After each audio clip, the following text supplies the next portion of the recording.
These are 5 habits that helped me stay consistent and got me from here to here.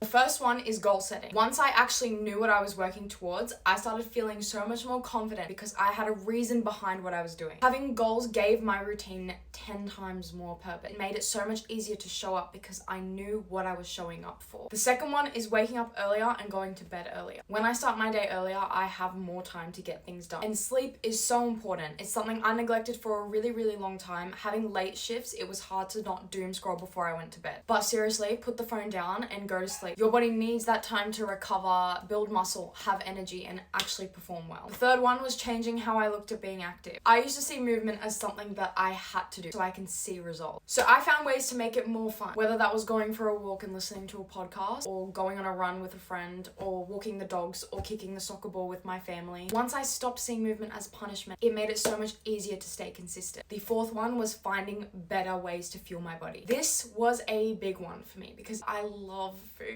So at the start of my fitness journey, when I was trying to lose weight, I kept telling myself, oh yeah, I can just lose fat and still keep the same diet. But that's not at all how it works. For someone who was doing barely any exercise at all, I was intaking way more energy than I was putting out. So keeping that diet was going to get me nowhere. This was something that I did need guidance with. And having an amazing coach helped me, shout out if he's watching this. He helped me realize that it wasn't about cutting out all the foods that I love. It was about learning how to swap and create meals that supported my goals and still tasted really good. And that leads into my 5th habit, which is moderation, not restriction. Because I still eat the foods that I love. I just learned how to balance them better. I love the 80-20 rule or the 90-10. I don't know if that's actually a thing, but it's more like what I do. This means the food that I'm having 90% of the time is going to be all my meal prep, all catered to my calories and my macros. Then there's the 10%. This for me looks like a yochi on Saturday night with my friend, or a brunch at a cafe on Sunday. That is what makes it sustainable. Sorry, my legs are hurting. Consistency doesn't mean being perfect. It's building a life that you actually want to show up for.